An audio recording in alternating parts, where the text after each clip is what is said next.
Muy bien, continuando con las conferencias magistrales en este congreso, tenemos ahora la última ponencia y tenemos un invitado muy especial, el doctor Eduardo Roy Gates, quien tiene estudios de doctorado en Derecho Público General por la Universidad de Salamanca, máster en Derecho Penal por la Universidad de Barcelona, máster en Ciencias Penales por la Universidad Pompeu de España, abogado por la Pontificia Universidad Católica del Perú. Tiene amplia experiencia en Derecho Penal, Derecho Procesal Penal y Derecho Constitucional. Ha sido miembro alterno de la Comisión Especial Revisora del Código Penal del Congreso de la República, además consejero en asuntos jurídicos de la Presidencia de la República en el 2011 a 2015. Ha realizado actividad docente en la Maestría de Derecho Penal, en la Facultad de Derecho y en el Centro de Educación Continua de la Pontificia Universidad Católica del Perú. Es expositor en diversas conferencias sobre el derecho penal. Hoy día nos toca el tema colaboración eficaz. Para eso, doctor, le damos el uso de la palabra.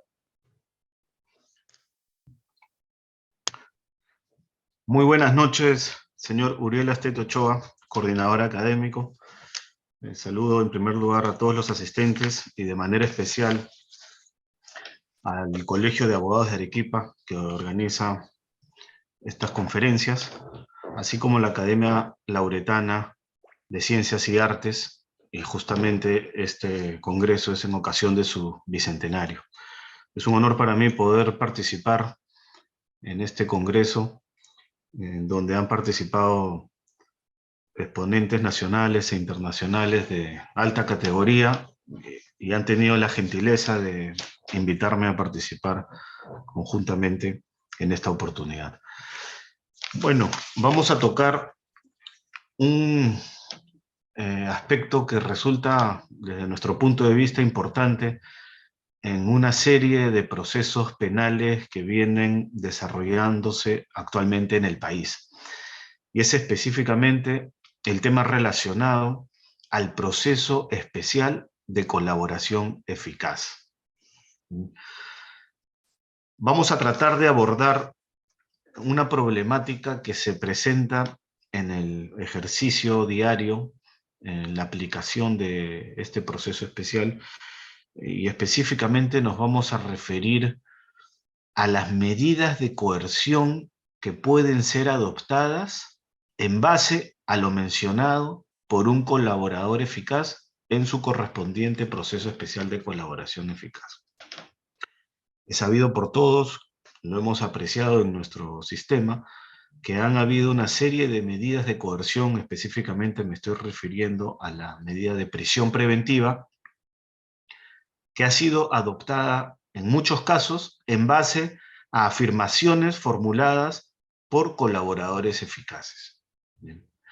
Entonces, en primer lugar, vamos a desarrollar este punto y, en segundo lugar, conforme al tiempo otorgado, vamos a tratar también una problemática que se presenta específicamente en casos particulares de colaboraciones eficaces ocurridas en procesos de corrupción de funcionarios, en donde existe una pluralidad de personas imputadas que han sido consideradas como autores o partícipes del delito y que finalmente tienen que afrontar el pago de una reparación civil. Y existe en la práctica una problemática sobre el cálculo de esa reparación civil. Bien, en primer lugar, es sabido que el proceso de colaboración eficaz es un proceso en donde se otorgan ciertos beneficios a una persona que se somete a la colaboración eficaz, que puede llegar incluso hasta el beneficio máximo de la exención de la pena, a cambio de una información que el colaborador eficaz pueda brindar al Ministerio Público. El colaborador eficaz puede ser una persona que se encuentra investigada, que ya se encuentra imputada por parte del Ministerio Público, que se encuentra acusada incluso, y también puede ser una persona que ya haya sido condenada y que solicita su acogimiento a la colaboración eficaz para obtener alguno de los beneficios que en ese caso específicamente podría ser una remisión de la pena. Entonces, esta información que se brinda a través de los procesos de colaboración eficaz en algunos países se les conoce como delación, ¿no? En Brasil, por ejemplo, el proceso es de delación premiada. Y hay que anotar también que este proceso no existe en todas las latitudes, ¿no? Por ejemplo, en España no existía, recientemente se emitió una ley que permite de alguna manera una figura similar, pero es por esa razón que encontramos a muchos autores españoles que critican este proceso de colaboración eficaz. En Chile, por ejemplo, tampoco existe. En Argentina sí existe, y así en una serie de países, como Colombia, por ejemplo. Entonces, el proceso de colaboración eficaz puede haber recibido críticas de distinto tipo, pero no cabe duda que es una herramienta muy eficaz para el Ministerio Público, sobre todo. Y cómo no, también para aquellas personas que se encuentran involucradas en un proceso penal en donde tienen una alta probabilidad de condena y deciden acogerse a este beneficio para efectos de, a este proceso especial, perdón, para efectos de poder obtener un beneficio premial. Entonces, lo que tenemos que tener en cuenta es que el Ministerio Público debe ser absolutamente riguroso en el manejo de los procesos de colaboración eficaz. Y una de las cuestiones básicas es que debe existir una fase de corroboración sobre lo dicho por la persona que ha decidido acogerse al proceso de colaboración eficaz. Aquí un paréntesis, porque hay que entender que el colaborador eficaz es aquella persona que ya ha obtenido un beneficio de colaboración eficaz y que tiene la obligación, por ejemplo, de concurrir a juicio oral como testigo de cargo de la Fiscalía, pero también lo es aquella persona que ha solicitado acogerse al beneficio. Si ustedes revisan el reglamento de la colaboración eficaz, la definición del colaborador eficaz es aquella persona que solicita acogerse a este beneficio como aquella persona que ya obtuvo el beneficio. ¿Y por qué menciono esto? Porque muchas veces se escucha por parte sobre todo de los abogados de la defensa, se escucha el término de aspirante a colaboración eficaz. Y cuando uno califica como aspirante de colaboración eficaz a una persona, por lo general se hace desde un punto de vista despectivo, como para aminorar la calidad de la información que ha brindado dicha persona, toda vez que aún no ha sido debidamente corroborada y no ha sido objeto de una sentencia que apruebe el eventual acuerdo de colaboración y beneficios por parte del juez penal o por parte del juez de investigación preparatoria.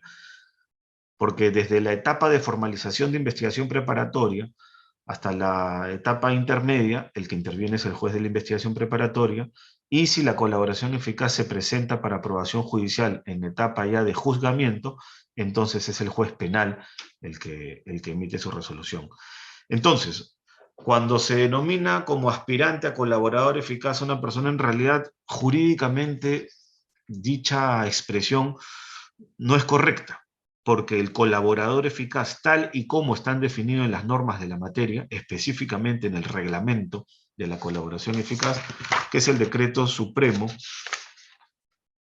007-2017-JUS, específicamente ahí se señala la definición del colaborador eficaz y señala expresamente que el colaborador eficaz es la persona sometida o no a una investigación o proceso penal o que ha sido condenada, que se ha disociado de la actividad criminal y se presenta ante el fiscal o acepta la propuesta de este para proporcionar la información útil procurando obtener beneficios premiales. Entonces, colaboradores eficaces son todos desde el momento en que presentan su solicitud ante la Fiscalía para acogerse a este beneficio y se les asigna, por ejemplo, una clave para proteger su identidad.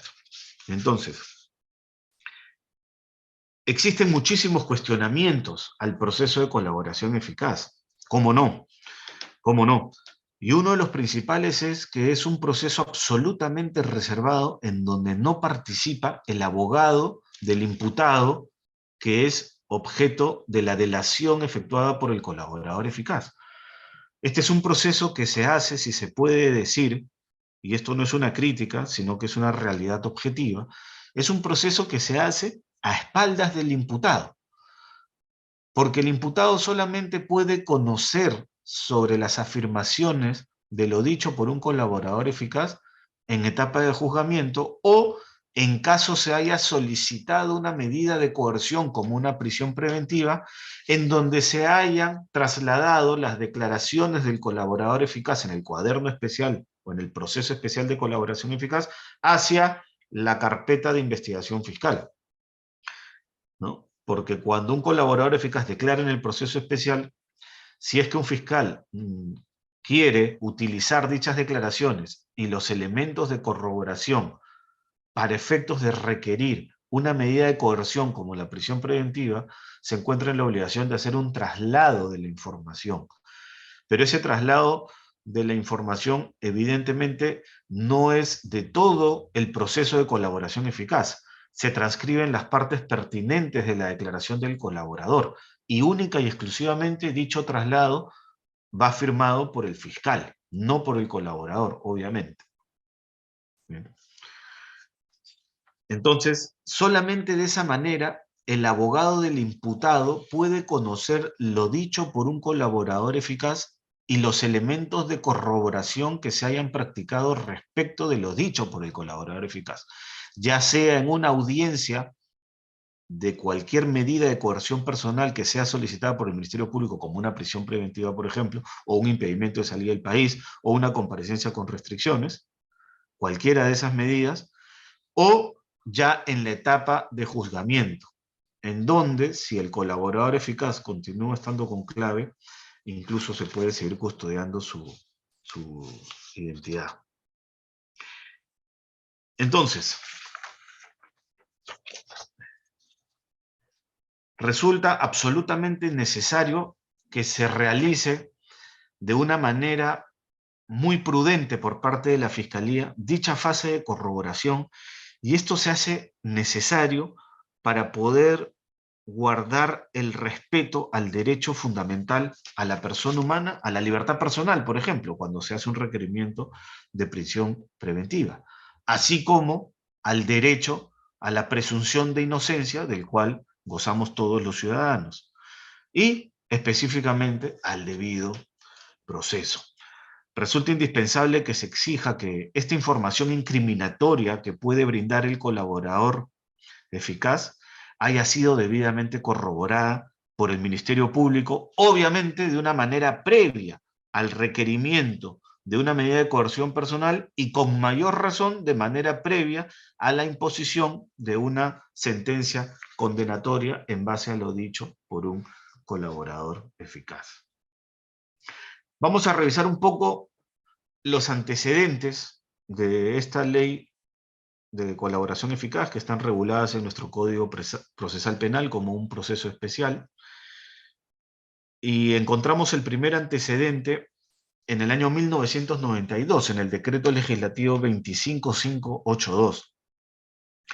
Este decreto ley otorgaba un beneficio de exclusión de pena en el juicio y se consideraba como testigo a aquella persona que se encontraba en curso en una investigación policial o judicial que haya proporcionado información veraz, información oportuna, información significativa al Ministerio Público sobre hechos punibles cometidos exclusivamente en agravio del Estado peruano. Sin embargo, dicha norma, que podría ser considerada como la primera norma de la colaboración, no regulaba ninguna fase de corroboración.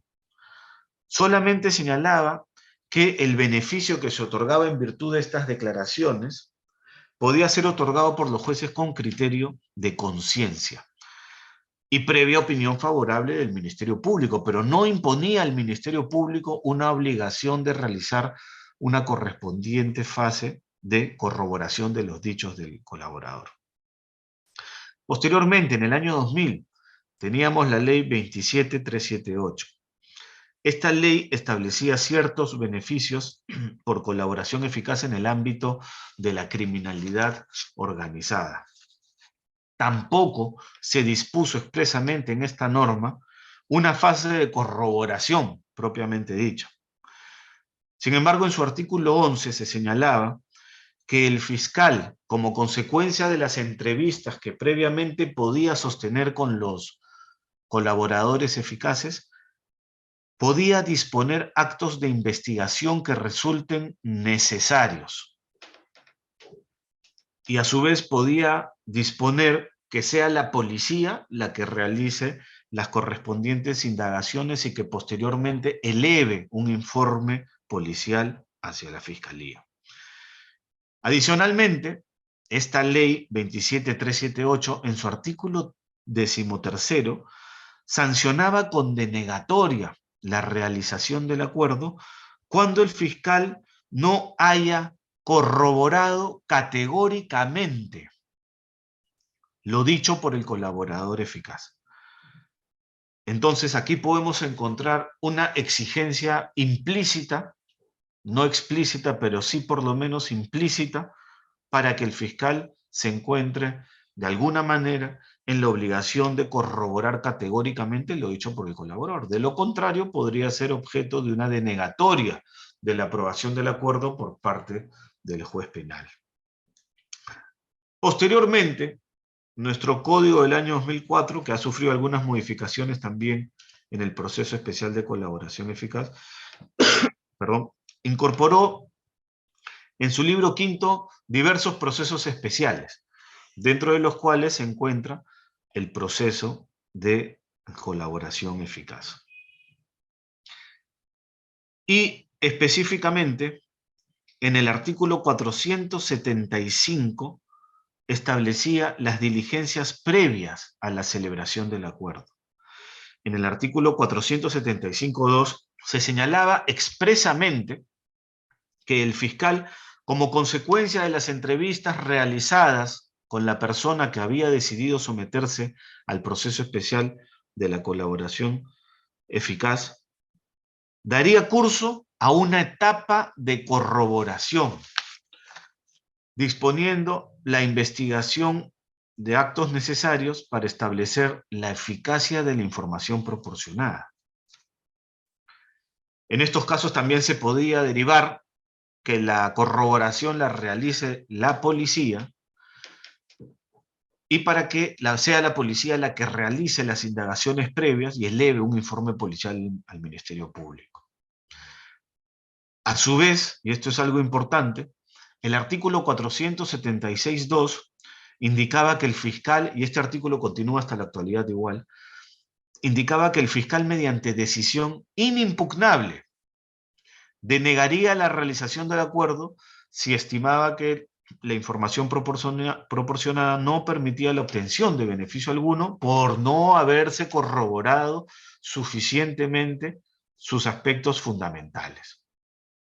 No aspectos periféricos, sino los aspectos fundamentales respecto a lo dicho por el colaborador eficaz. Entonces, ya desde la regulación original de nuestro Código Procesal Penal se exigía esta fase de corroboración.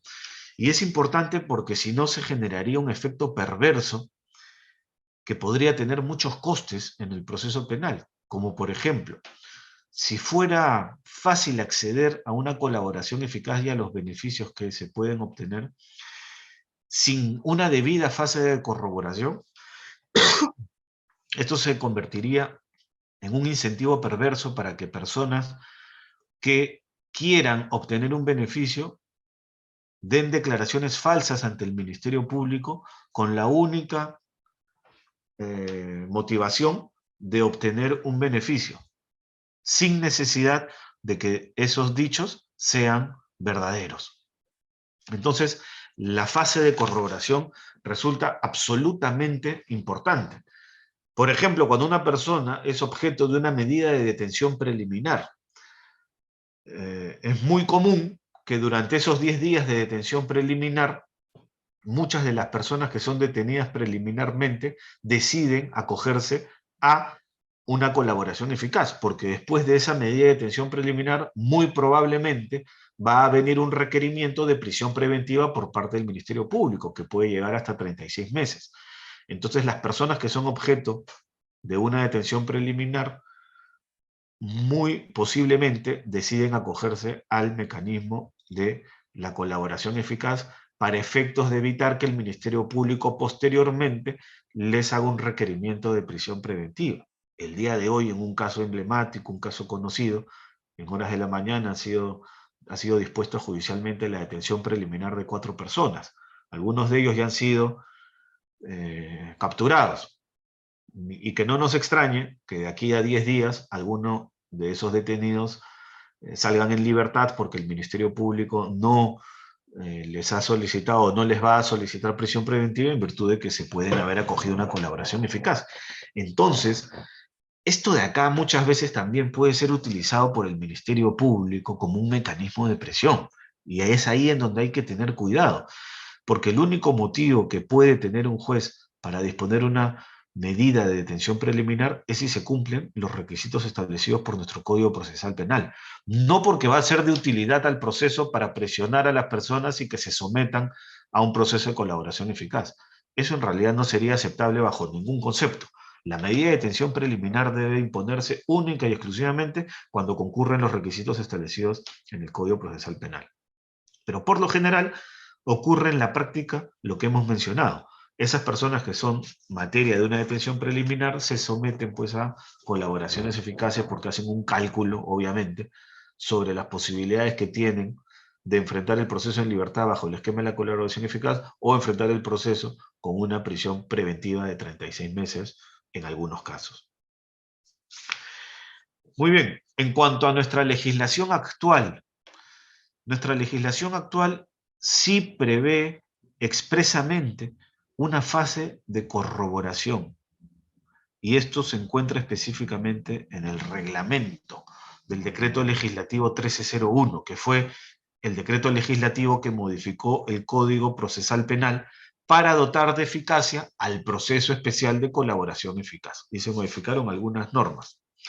Este decreto legislativo ha sido publicado el 30 de diciembre del año 2016 y entró en vigencia a los 90 días de su publicación. Se encuentra perfectamente vigente.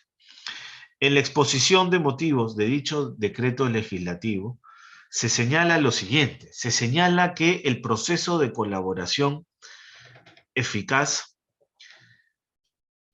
responde a un modelo de verificación extrínseca reforzada. Verificación extrínseca reforzada.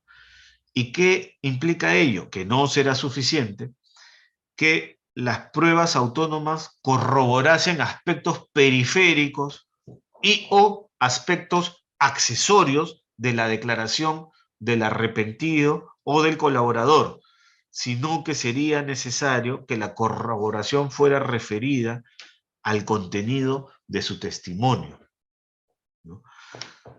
Por ejemplo, si un colaborador señala que recibió una llamada telefónica de un funcionario público solicitándole el pago de un beneficio indebido para obtener alguna resolución a su favor que fuera materia de su competencia, no bastaría con verificar que el teléfono le pertenece a ese colaborador, sino que habría que verificar efectivamente si es que en la fecha señalada por el colaborador ingresó una llamada de tal o cual número para poder corroborar un aspecto fundamental. No basta con un aspecto periférico o un aspecto accesorio. Evidentemente se tiene que acreditar que el teléfono sí sería de propiedad del colaborador, pero sobre todo se tiene que acreditar y corroborar el aspecto fundamental, que es la existencia de una llamada, por ejemplo, o la existencia del envío de un mensaje específicamente de esa otra persona.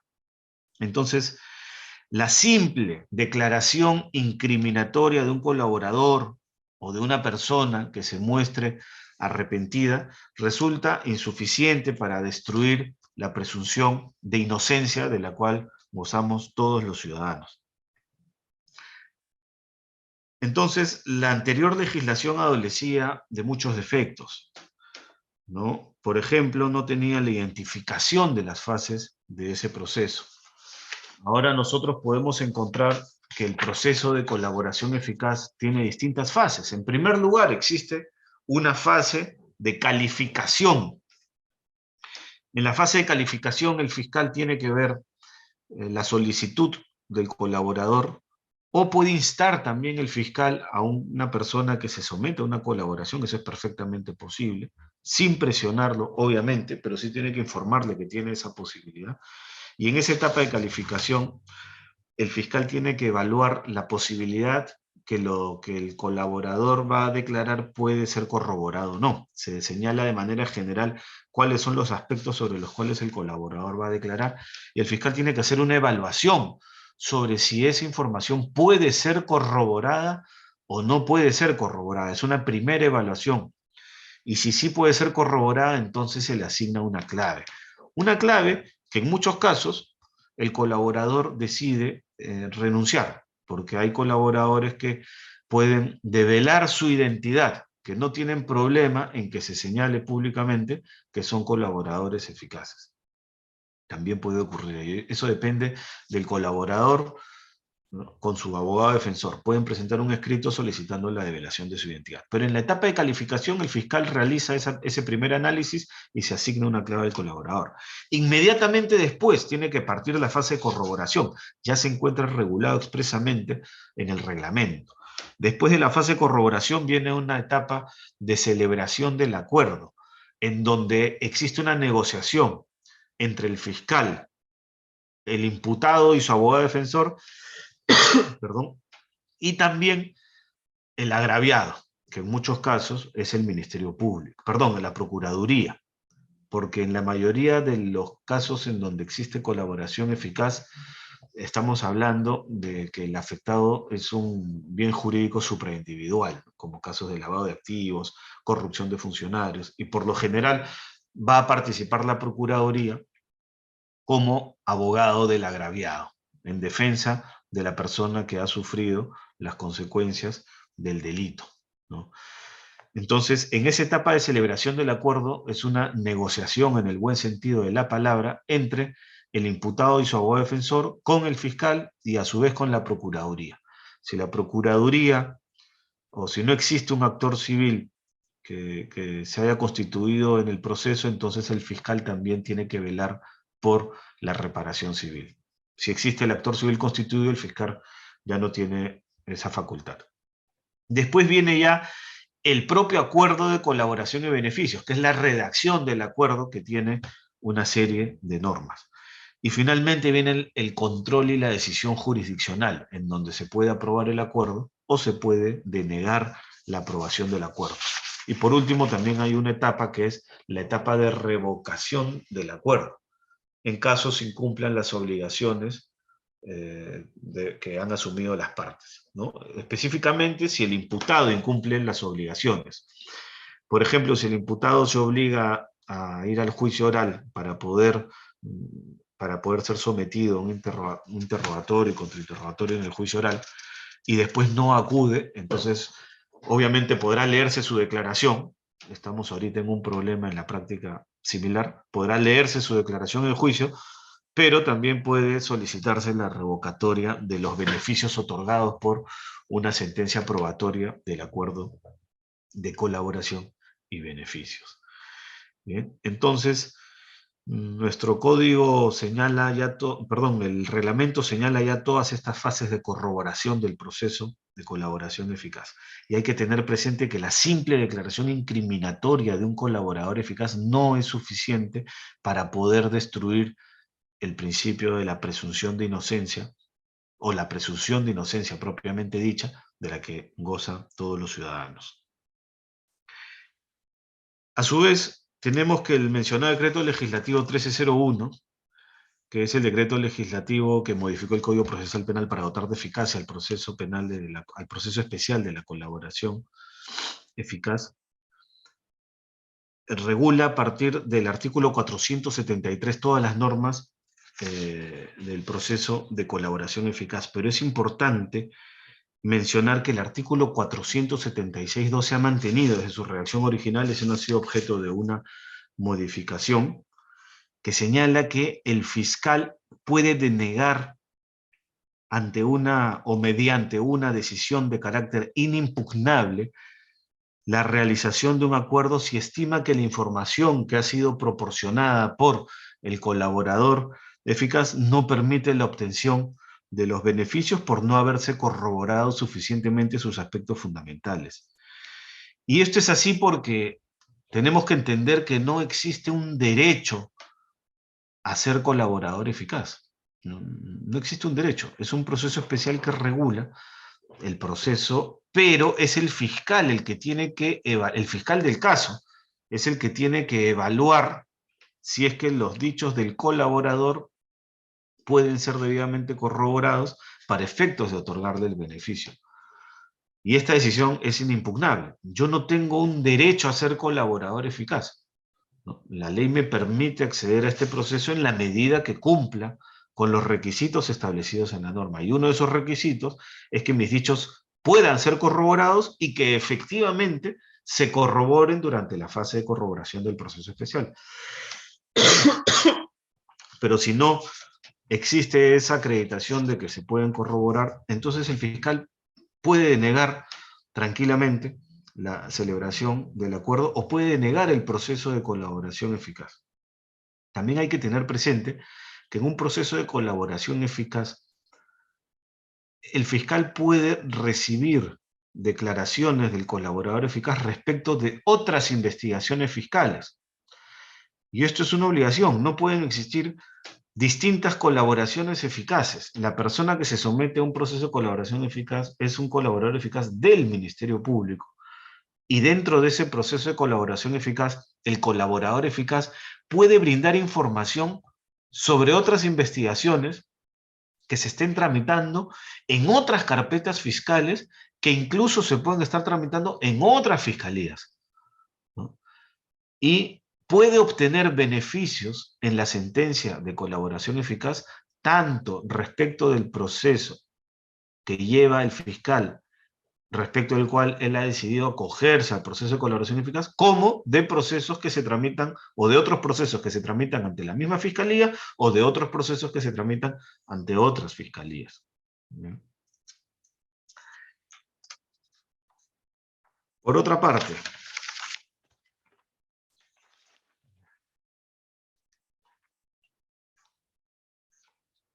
habíamos mencionado que al comienzo el fiscal tiene que analizar si la información puede ser corroborada, y esto está regulado en el artículo 11 del reglamento, que regula que en el inicio del procedimiento de colaboración se señala que la disposición fiscal debidamente motivada que da inicio al proceso deberá contener un análisis referido a si la información brindada por el colaborador puede ser corroborada o no.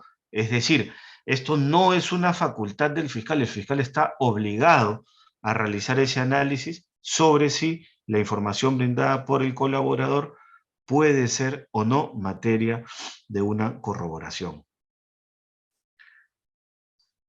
Bien, por un tema de tiempo vamos a avanzar al punto que queríamos comentar específicamente, porque no podemos entrar a hacer un desarrollo de todo el proceso, que es bastante reglamentario, pero yo quisiera tocar el aspecto referido a las medidas de coerción, específicamente a la prisión preventiva, que se solicita en base a lo dicho por un colaborador eficaz. Y en nuestro caso, en nuestra historia reciente, ha existido una serie de procesos en donde el Ministerio Público ha hecho requerimientos de prisión preventiva en base a lo dicho por un colaborador eficaz, que en algunos casos no han sido debidamente corroborados, en base a dichos que no habían sido suficientemente corroborados.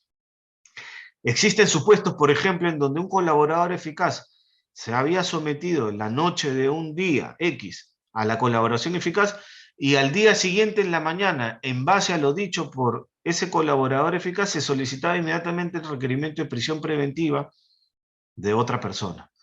Y ahí cabe la pregunta. En escasas horas, el Ministerio Público puede haber realizado la fase de calificación y haber culminado con la fase de corroboración del proceso especial de colaboración eficaz. Evidentemente que no. Evidentemente que estas fases requieren de un tiempo prudencial para poder realizarse. Entonces, requerir una prisión preventiva de una persona en base a lo dicho por un colaborador eficaz horas antes de la presentación del requerimiento de prisión preventiva, desde nuestro punto de vista, adolecería de una debida corroboración al haberse incumplido la fase de corroboración señalada por la ley. Pero eso ha ocurrido en nuestro medio. Eso ha ocurrido en diversos casos. Y en muchos de ellos, en las apelaciones de las correspondientes resoluciones o autos de prisiones preventivas, han sido revocados o declarados nulos, en el mejor de los casos. Entonces aquí tenemos que atender a dos normas que no se pueden dejar de tener presente al momento de un requerimiento de prisión preventiva en base a lo dicho por un colaborador eficaz. Y son el artículo 481A y el artículo 158, numeral 2 de nuestro Código Procesal Penal. Bien. Específicamente, el artículo 481A fue incorporado por el Decreto Legislativo 1301, que ya hemos comentado anteriormente, y que señalaba el numeral 1 de este artículo 481A. ¿Qué señala? Señala que los elementos de convicción recabados en las diligencias de corroboración podrán ser empleados para requerir medidas limitativas de derechos o medidas coercitivas. Sí se pueden utilizar los elementos de convicción recabados durante las diligencias de corroboración, podrán ser empleados para requerir medidas limitativas de derechos o medidas coercitivas en los procesos derivados o conexos al proceso especial de colaboración eficaz. Seguidamente, el numeral 2 de dicho artículo señala: la declaración del colaborador también podrá ser empleada. Antes estábamos hablando de los elementos de convicción, ahora en el numeral 2 se señala: la declaración del colaborador también podrá ser empleada para dichos efectos, en cuyo caso se deberá cautelar su identidad, salvaguardando que la información utilizada no permita su identificación. En estos casos deberá acompañarse de otros elementos de convicción, rigiendo el numeral 2 del artículo 158. Entonces, es claro que sí se pueden utilizar tanto los elementos de convicción recabados durante la fase de corroboración como la propia declaración del colaborador eficaz, que, como hemos mencionado anteriormente, debe ser transcrita por el fiscal y firmada única y exclusivamente por el fiscal, porque por lo general en esta etapa todavía no se ha obtenido una sentencia de aprobación del acuerdo de colaboración y beneficios. Otra norma importantísima que no se puede dejar de tener en cuenta ante estos pedidos de medidas de coerción es el artículo 158, numeral 2 de nuestro Código Procesal Penal. ¿Qué señala este artículo que debe interpretarse de manera sistemática con el artículo 481A antes referido? ¿Qué señala este artículo 158, numeral 2 del Código Procesal Penal? Señala que en el supuesto de los testigos de referencia, declaración de arrepentidos o colaboradores y situaciones análogas, solo con otras pruebas que corroboren sus testimonios se podrá imponer una medida coercitiva o dictar en su contra una sentencia condenatoria.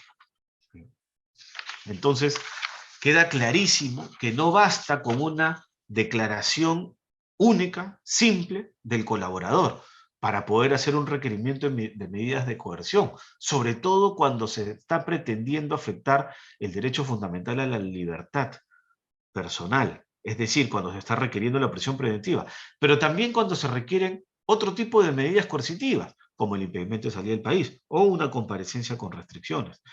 Entonces se tiene que tener en cuenta ese artículo 158, numeral 2, que debe interpretarse de manera conjunta con el 481A.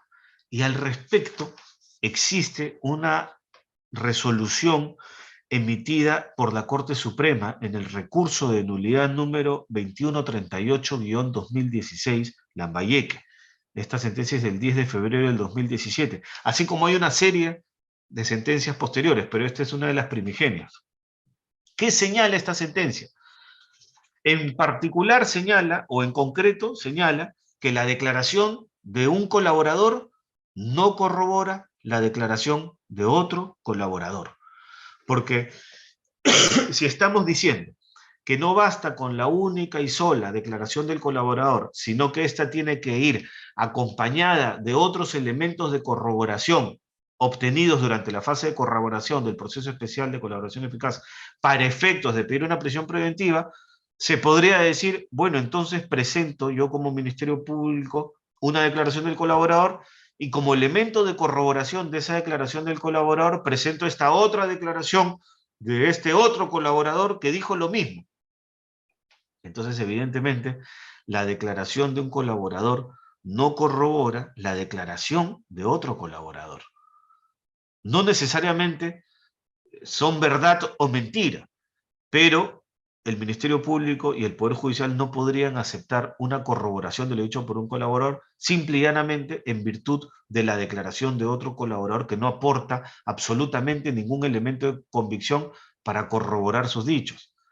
Por eso es importante tener en cuenta que no basta con una pluralidad de declaraciones, así sean 10 declaraciones de colaboradores eficaces, sino que es necesario tener en cuenta que se tiene que aportar elementos de convicción. ¿Qué señala este recurso de nulidad o esta resolución emitida por la Corte Suprema en este recurso de nulidad? Señala: la corroboración de un coimputado no constituye corroboración mínima de la declaración de otro coimputado, ni así sean dos los coimputados que incriminen al recurrente, desde que tales versiones no se alzan como datos objetivos que puedan validar la declaración de otro coacusado, de suerte que es necesaria la corroboración mediante algún dato externo a dichas declaraciones, también en el supuesto de que haya una multiplicidad de coacusados. Es decir, la declaración del colaborador tiene que estar corroborada con otra prueba independiente y autónoma. Dicho esto, quisiera tocar, si es posible, un par de puntos muy rápidamente, ¿no?, que son problemas que se presentan en la práctica. Y es que en muchos de los casos donde existen colaboradores eficaces, son casos en los que se investigan delitos que afectan el patrimonio del Estado, como delitos de colusión desleal, delitos de cohecho pasivo, etc. Entonces, ¿qué está ocurriendo en algunos casos? En algunos casos, como hemos mencionado antes, el proceso penal es un proceso en donde participa también el agraviado, que muchas veces está representado por una procuraduría, cuando el bien jurídico es un bien jurídico de carácter supraindividual. Y en el proceso penal, como sabemos, se acumulan dos procesos en uno. Se acumula el proceso penal y se acumula el proceso civil, en donde se discute la indemnización de daños y perjuicios sobre el daño ocasionado al agraviado. Entonces, en el proceso de colaboración eficaz existe una etapa en donde se realiza una negociación para la celebración del acuerdo entre el imputado y su abogado defensor, con el fiscal y muchas veces con el procurador. Y es sabido que en los delitos de corrupción de funcionarios muchas veces interviene más de una persona. Mínimo tienen que haber dos personas, ¿no? El funcionario corrompido y el particular que corrompe, o el funcionario que actúa como particular que corrompe. Entonces, pero también puede existir una pluralidad de autores o partícipes del hecho. Entonces, está existiendo un problema al momento de la determinación del monto a pagar por la reparación civil, ¿no?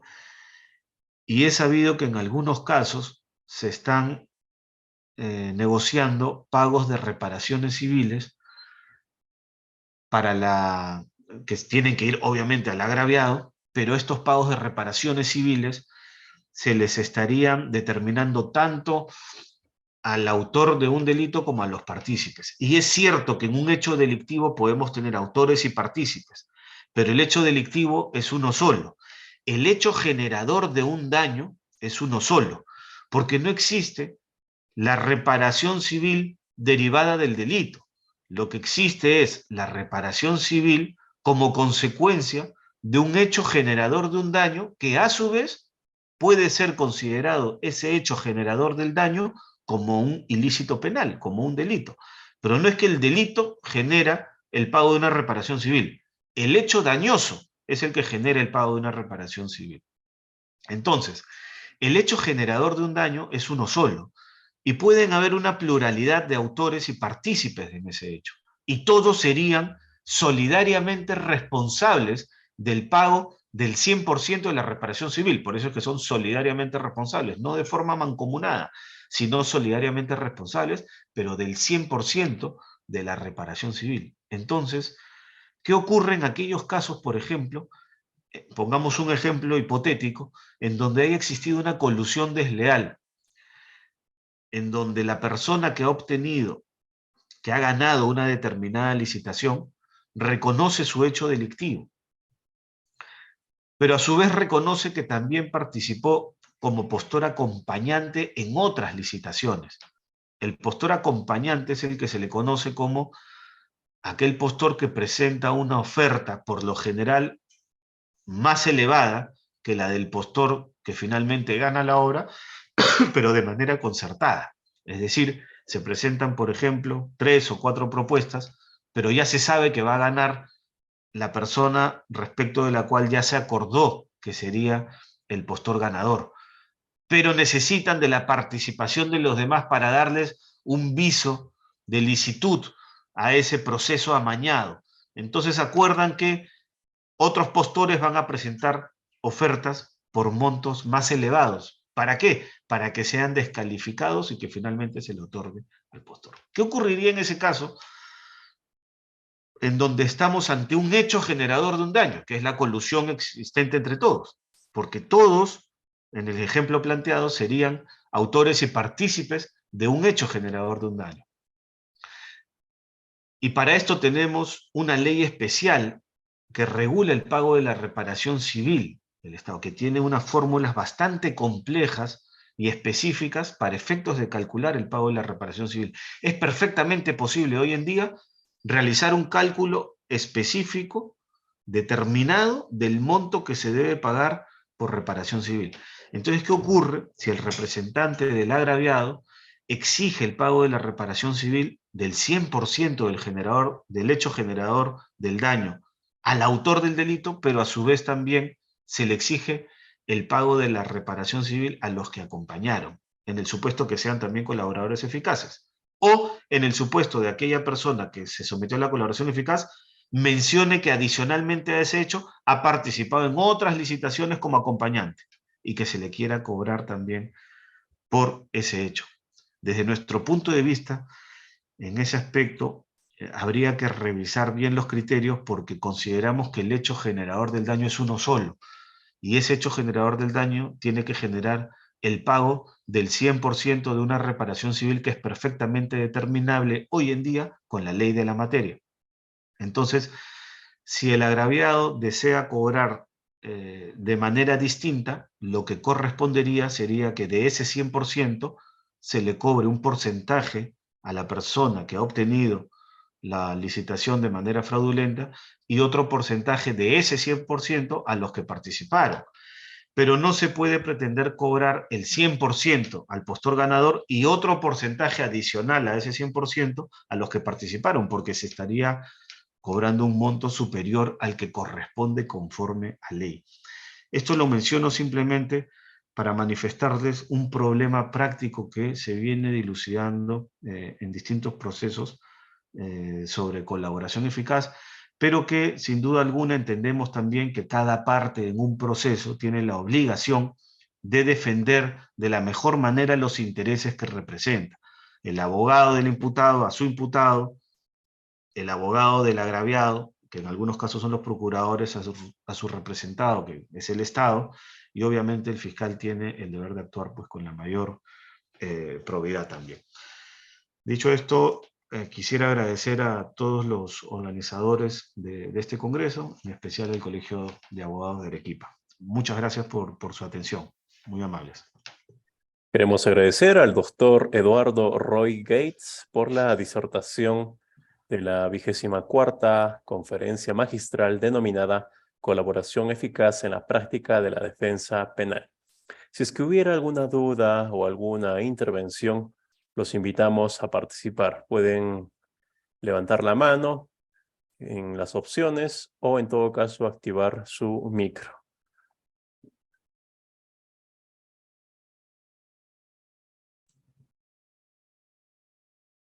Doctor Pavlov. ¿Qué tal? ¿Cómo están? Buenas noches, doctor Eduardo Roy. Interesante lo que aborda, ¿no? Mas, sin embargo, hay algunas críticas que se hacen también, por supuesto, a esta ley de colaboración eficaz, un poco por lo que estamos viendo y la mediatización de la que ha sido objeto este medio o este recurso. Yo le preguntaría tres cosas si es posible, y que responderlas brevemente y específicamente, dado el tiempo que no tiene usted, porque ya creo se va a tener que retirar, ¿no?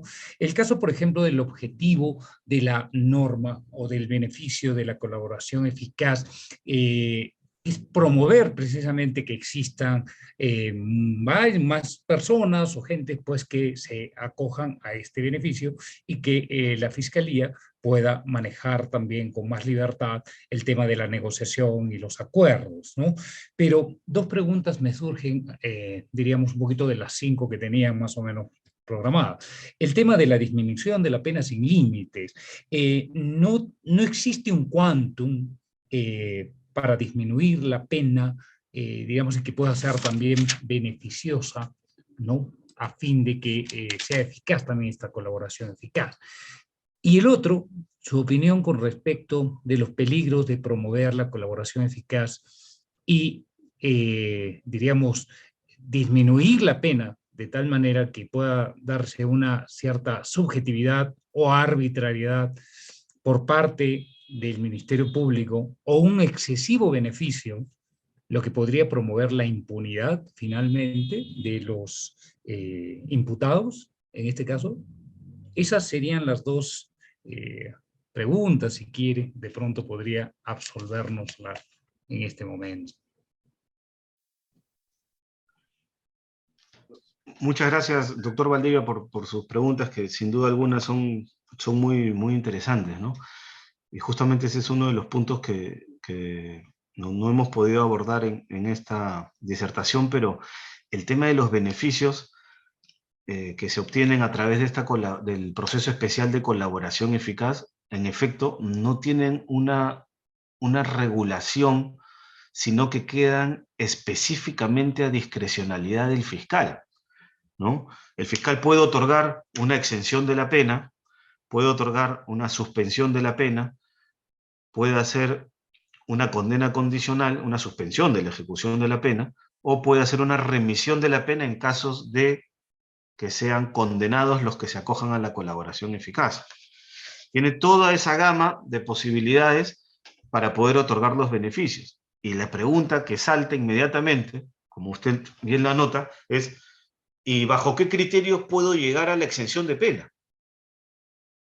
¿No? Porque no existe un criterio en la norma para poder otorgar la exención de pena. Y en la práctica, que siempre creo que es importante referirnos a casos que han ocurrido, ¿no? Porque justamente es lo que nos importa, sobre todo a los abogados que nos dedicamos al litigio, ¿no? En la práctica, lo que se conoce es que a quienes se les ha otorgado el beneficio máximo de la exención de pena, y esto ya es conocido, no se comete ninguna infidencia al respecto, es a la empresa Odebrecht, a la empresa brasilera Odebrecht y a sus funcionarios. O sea, a los funcionarios se les ha otorgado una exención de pena. Y son pocos los casos en donde a través de un acuerdo o de un proceso de colaboración eficaz se ha otorgado la exención de pena.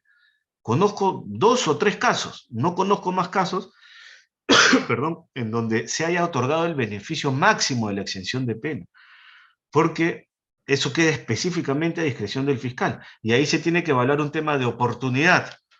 En el caso de la empresa Odres, sí, fueron quizás los primeros de casos emblemáticos que se sometieron a este proceso.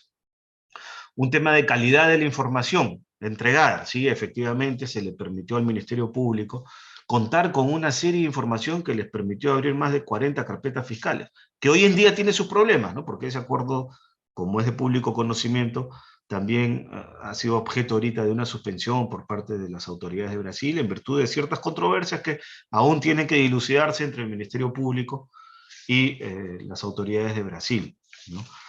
Pero en ese caso se ha otorgado el beneficio de la exención de pena, y es curioso una parte que justo estaba revisando al respecto, en el sentido de que el beneficio de la exención de pena se puede otorgar solamente a los cabecillas, pero que puedan delatar a una persona que se encuentre en un nivel superior.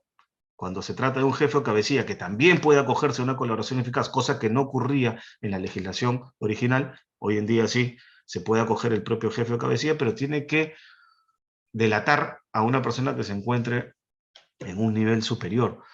Y solo así se le puede otorgar un beneficio de exención. Y en esa sentencia, pues, se otorga un beneficio de exención. Y esto simplemente no es una crítica, estoy hablando sobre una realidad objetiva. Se ha otorgado un beneficio de exención de pena al superintendente de dicha empresa en el Perú, ¿no? Que era la persona o la cabeza de dicha organización en el Perú, de dicha empresa en el Perú, y se le otorgó el beneficio de la exención de pena. Y la pregunta es si esta persona ha delatado a alguien que se encuentre en un nivel superior al suyo. Y creo que no. Entonces, muchas críticas pueden hacerse al respecto. En efecto, no existe un parámetro. Podría existir, por ejemplo, un parámetro respecto de los años que tiene de pena el delito, de años conminados en la ley, no de años de imposición por parte del fiscal, porque también ahí el fiscal es el que determina si le va a dar una exención de pena o si le va a disminuir la pena. Pero podría legalmente establecerse criterios para efectos de otorgar beneficios en determinados casos solamente y no dejarlo a libre albedrío. Eso también podría recibir una crítica, sería limitar quizás el incentivo a las personas para que se sometan a colaboración eficaz en casos gravísimos porque consideran que no pueden obtener el beneficio de la exención de pena.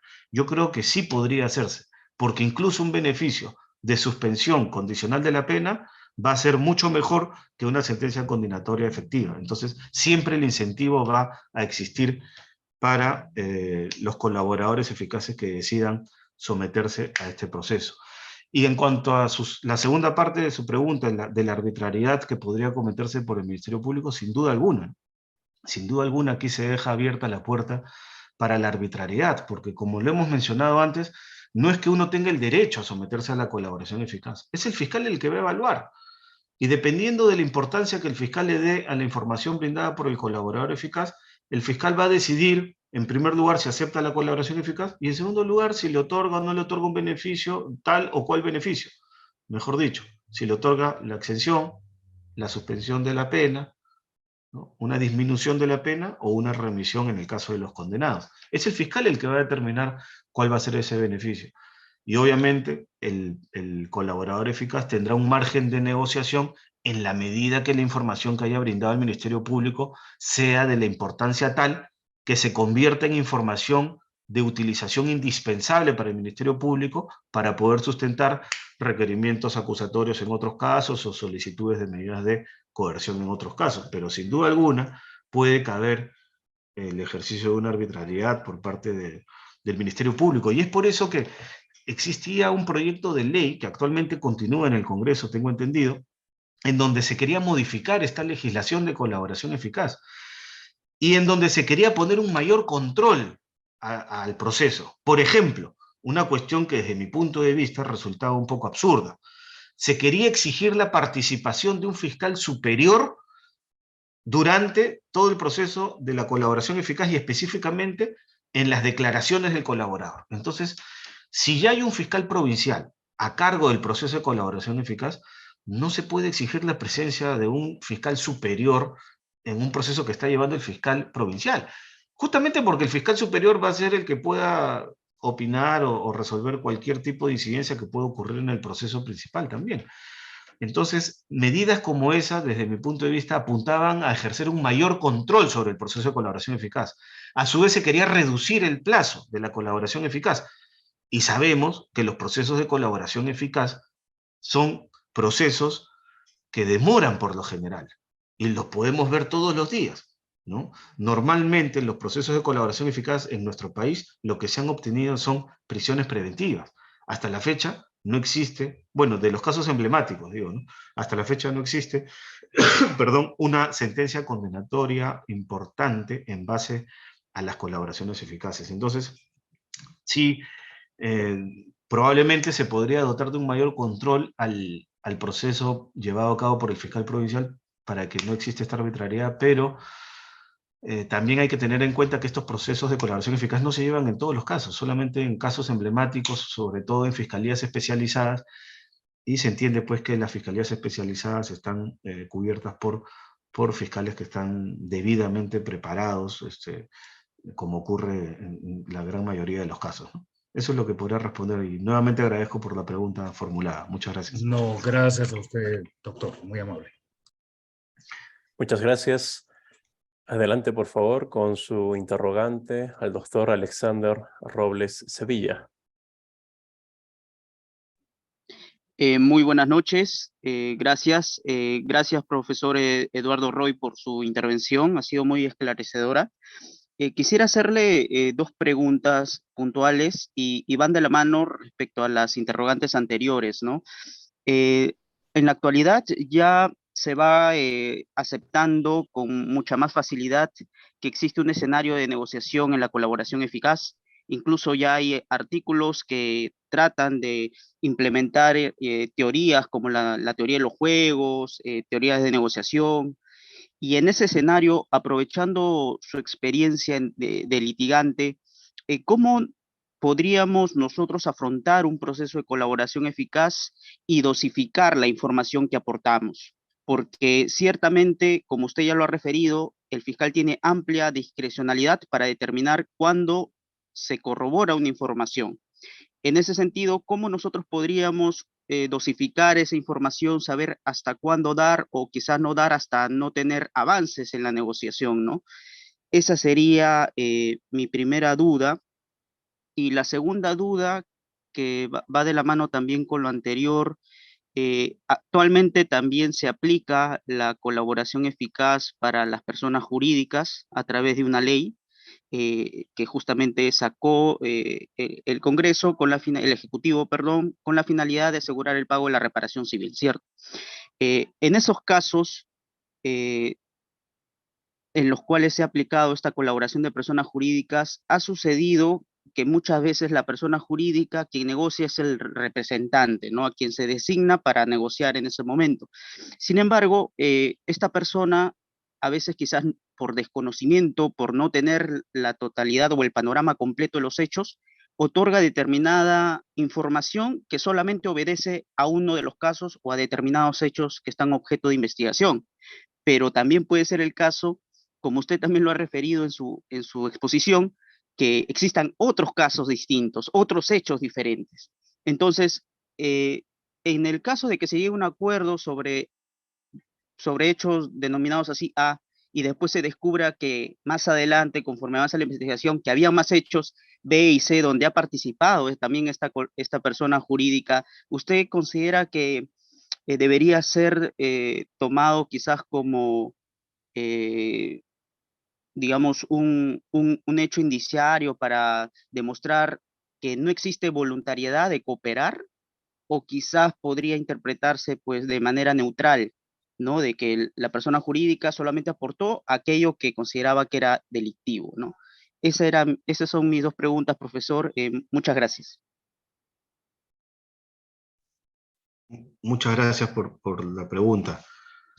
En primer lugar, con respecto a cómo se puede dosificar la información, yo creo que esa es una pregunta que hay que tener, o sea, el aspecto que plantea la pregunta hay que tenerlo muy presente al momento de iniciar un proceso de colaboración eficaz, porque cuando uno solicita el acogimiento del proceso, le informa al fiscal sobre qué hechos va a hablar y cómo los va a corroborar, pero no presenta en ese momento todavía toda la información necesariamente. Si uno quiere, la puede presentar de una vez, pero sí le puede informar al fiscal en la fase de calificación sobre qué hechos va a hablar y cómo piensa corroborar dicha información, o señalarle por lo menos al fiscal qué acciones debe realizar la fiscalía para encontrar de motu propio dichos elementos de corroboración, como por ejemplo informarle que en un determinado local se encuentran las pruebas de un delito para que el fiscal ordene un allanamiento. O sea, no necesariamente el colaborador tiene que aportar la prueba en sí, sino yo puedo aportar la información para que el fiscal pueda obtener los elementos de convicción necesarios para corroborar los dichos. Y eso ocurre en muchos casos, ¿no? No es que el colaborador necesariamente va a tener que tener un archivo de documentos para poder corroborar sus dichos. El colaborador puede dar esa información también. Entonces, en esa etapa de calificación se brinda la información, pero no necesariamente se tiene que entregar en ese momento toda la información. Se le tiene que informar al fiscal cómo pienso corroborar mis dichos. Y si el fiscal considera que es viable, entonces dará pase a la siguiente etapa, que es justamente la etapa o la fase de corroboración. Y entonces, ¿qué ocurre si yo finalmente entrego toda mi información al comienzo y después la fiscalía demora el proceso, no logro la celebración de mi acuerdo de colaboración y beneficios, y finalmente la importancia de la información que brindé va perdiendo interés, porque no podemos dejar de decir que muchos casos en el Perú se activan o se aceleran en las investigaciones debido a una presión que puede existir o mediática o política. Y puede ser que dicha información, después de un tiempo, pierda interés, ¿no? Entonces, para eso, yo creo que es importantísimo tener presente que la propia ley regula la posibilidad de la celebración de convenios preparatorios. Yo no tengo que esperar al final para hacer un convenio o un acuerdo de colaboración y beneficios con la Fiscalía, sino que en etapas previas, justamente en la fase de corroboración, yo puedo solicitarle al fiscal que, conforme a la norma, se celebren convenios preparatorios de la colaboración eficaz. Y es en esos convenios preparatorios en donde el fiscal puede obligarse, en realidad tampoco es que sea una obligación propiamente dicha, pero sí puede manifestar su voluntad de otorgarle al final al colaborador un determinado beneficio. Claro que muchas veces se dice, se van a otorgar los beneficios establecidos en el artículo tal del Código Procesal Penal. Y eso en realidad no dice mucho, porque son distintos beneficios. Pero sí se puede poner en el convenio preparatorio que el beneficio que va a otorgar el fiscal será tal o cual, ya sea para la persona natural o para la persona jurídica. Y de esa manera, el colaborador ya no tendrá reparos en ofrecer toda su información, porque sabe que ya existe una declaración de voluntad por parte del fiscal sobre cuál va a ser el beneficio que le va a otorgar. Por ejemplo, una declaración puede ser que no habrá pena efectiva, que será una pena condicional, independientemente del delito. Porque conforme lo señalaba el doctor Valdivia en la pregunta anterior, el fiscal no tiene una limitación para otorgar una exención de pena. Acá no estamos hablando de terminación anticipada, de confesión sincera, en donde los beneficios que se obtienen están regulados, un sexto de pena, etc. No, acá el beneficio que se obtiene depende del fiscal, y el fiscal se puede ir hasta la exención de pena. Obviamente hay que justificarlo en el acuerdo, pero el fiscal no tiene ninguna limitación para ir hasta la exención de pena. Entonces, en un convenio preparatorio, se podría establecer que el fiscal manifiesta su voluntad, ¿no?, en el convenio preparatorio, de otorgarle una condena condicional, una condena suspendida, de que no exista prisión preventiva, o de que a la persona jurídica se le imponga una pena de inhabilitación para contratar con el Estado máximo de 1 o 2 años, por ejemplo. Entonces, cuando ya se tiene ese compromiso por parte de la Fiscalía, se podría entregar toda la información.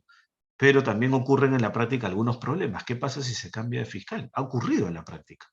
Yo he conocido de un caso en donde un fiscal le había ofrecido a una persona una exención de pena, esta persona entregó toda la información, prácticamente era el único colaborador de ese caso, y como le habían prometido una exención de pena, ofreció toda la información, pero después cambió de fiscal. Y el nuevo fiscal que intervino ya no era del criterio de otorgarle un beneficio de exención de pena, sino solamente de una suspensión de pena.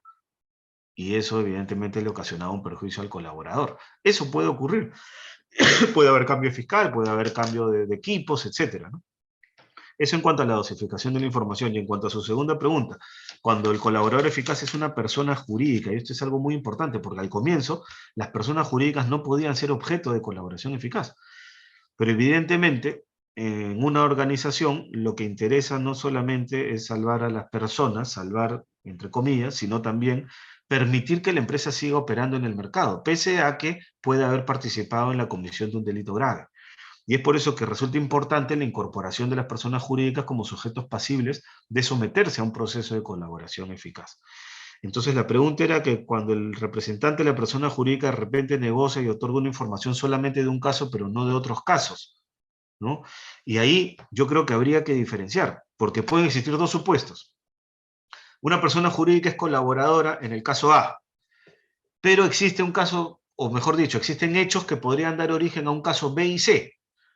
Y ahí existen dos supuestos. Si los casos B y C ya están abiertos, ya existen, entonces el colaborador puede brindar información que sea trasladada a esas carpetas. Pero puede ser que el hecho B y C aún no sea objeto de investigación y que más bien sea en virtud de la declaración del colaborador eficaz, persona jurídica, que se abre, o persona natural en algunos casos, que se abren esos casos B y C. Y en ese supuesto la información del colaborador habrá permitido al Ministerio Público realizar esas imputaciones.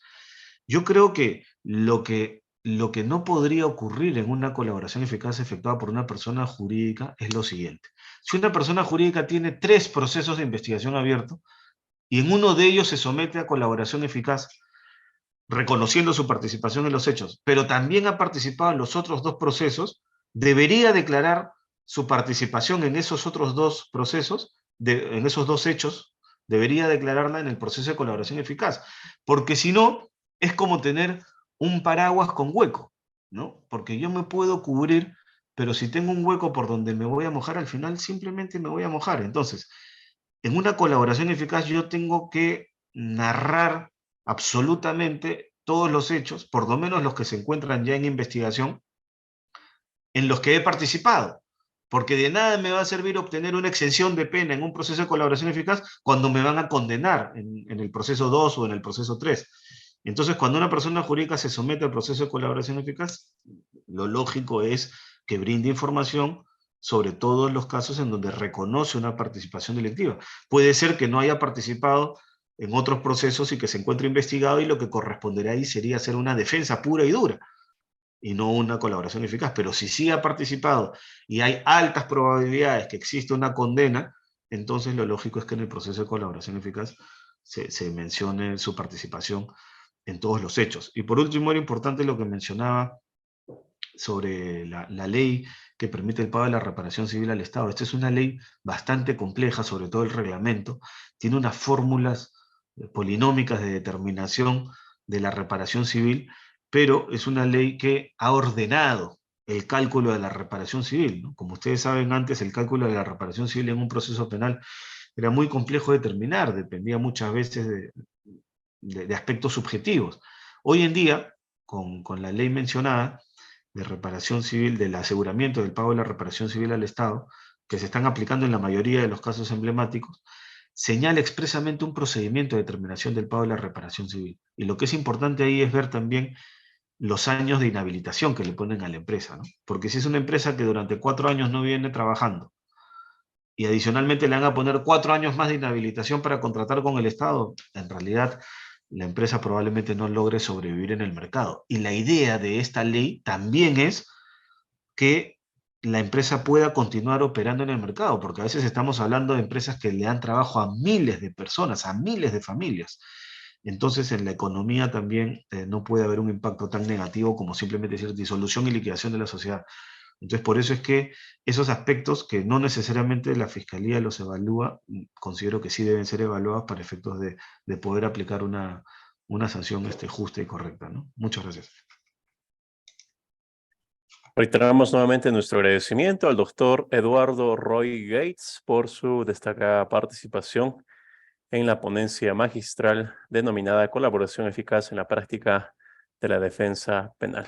Reiterado nuestro agradecimiento, doctor, a nombre del Colegio de Abogados de Arequipa y a nombre de nuestro señor decano, el doctor Alfredo Álvarez. Muchas gracias.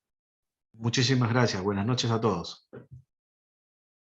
Continuando con nuestro programa, tendremos a continuación la presentación